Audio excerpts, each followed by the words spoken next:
Yeah, exactly. Right, come round and have a look at these, mate. So this one on the left-hand side, we're kind of showcasing your first one, okay?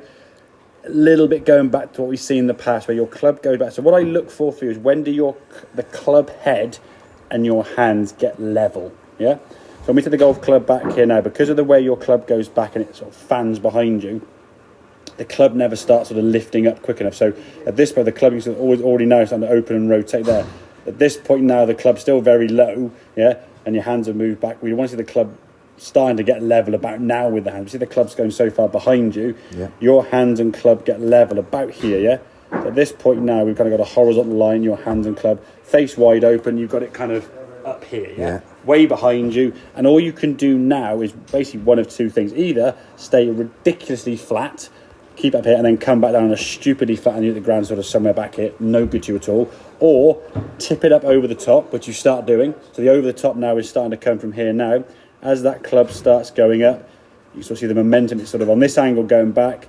Then as you tip it up here now, look at the difference in the angle coming back down, because you sort of move like a clock ticking this way. Because from here, you've got to start getting it going up, yeah? Otherwise, you've got no chance, okay? And as you come back to golf and out over the top. So if you look where that hands and the club were level here, above your hip basically, yeah? This one here now, we sort of see us rehearsing the move. Like I said, rehearse the move is what you want to do. So that's good, yeah? Club face is good. Back of your left hand pointing towards the wall. That's the move you've got to make. Now, if I'm being critical, if you had one of those alignment sticks sticking out here, it wouldn't be on your leg. So if you can rehearse that, where the alignment stick is sort of coming up through your hands here, and you're getting that to sort of scrape down the knee, that would get that even better over time. It's not going to change like that, obviously, but it will get that club stronger without you trying to manipulate or turn down your left wrist to a point where it just can't go anywhere, yeah? So you rehearse that. That would be perfect there, you see. So that there, that's perfect, yeah? So all you're doing is basically, that's just your wrist doing this, yeah? So just controlling that with your hands there, right? So that's good. Then when we get to the club now, we're going to see when your hands and the club now get level, okay?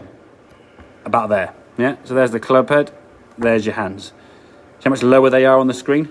Yeah. And they're below your hips, yeah? So your club now, because you've turned, if you're looking down the line here, if I get there, that's level. What you've got is you've got flat, yeah? So your club your club's not getting steep enough. Now, okay, is that behind you a little bit? Yeah, of course it is. But I mean, look how far behind that club on this left. I mean, it's sort of miles behind. It's miles behind your backside and way open. That one's a bit open and basically on your backside. So you've moved it inwards a lot more. So therefore now the rehearsal at the top of the back is going to be less lifting. Top of the back swing is pretty good.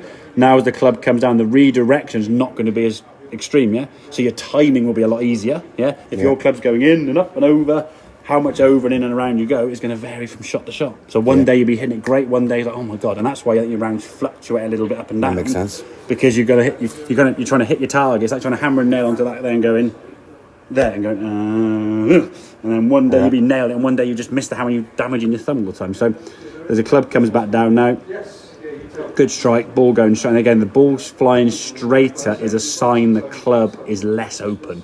And that's what it can. If the club is less open, we can hit straighter or draws. I'm not saying we have to hit draws or straight. You can hit fades from that position, but it's a fade that's a better strike rather than that sort of like thinny one that you'll get in the start. Yes, they were going like 130, but they're a bit knucklebally. And then your margin for error is like about a quarter of an inch, because if you thin it and you're catching clean every time, then you catch it a little bit too clean, you just tap it, yeah? So that's no good at all. So we're going to look for where that club gets level. I would practice as much as you can at home now over the Christmas period, that takeaway.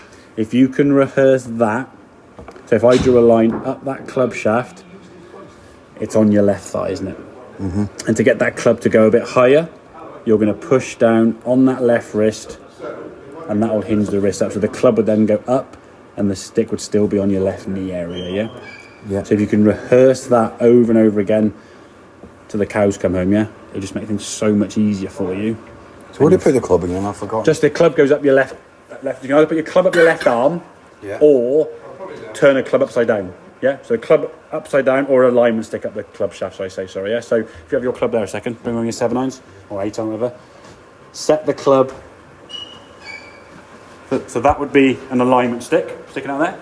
Yeah. Or you can just flip the club underneath your left armpit, and then you're gripping the club normal, which is an upside down grip, and just doing that way. I think that'll be better. I'm going to Tenerife on the 28th to the 6th. Yeah. So I'm going to golf Happy days, yeah. But I'm not going to go crazy. Just play like The thing is, if you just rehearse that movement every day for 5 minutes, literally 5 minutes every day. When you wake up in the morning, do your Dr. Golf or whatever you do in the morning, exercise and stuff. Do your physio, do your cardio, whatever you got to do in that exercise, and just implement that for 5 minutes. 5 minutes a day.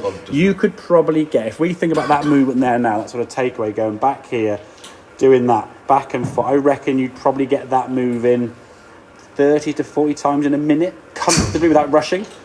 So if you do that for 5 minutes a day, yeah, you could potentially get 200 minutes, 200 movements a day. That's 1,000 a week with a day off. Well, 1,200 with a day off, yeah. Over a month, that's 6,000, near enough. 5,000, 6,000, yeah. By 2 months, by January, have you got muscle memory? 10,000 repetitions, yeah. And that's not including eating golf balls, yeah. So if you could do that, that's your potential, yeah. Make sense? Top Good job, man, mate. right.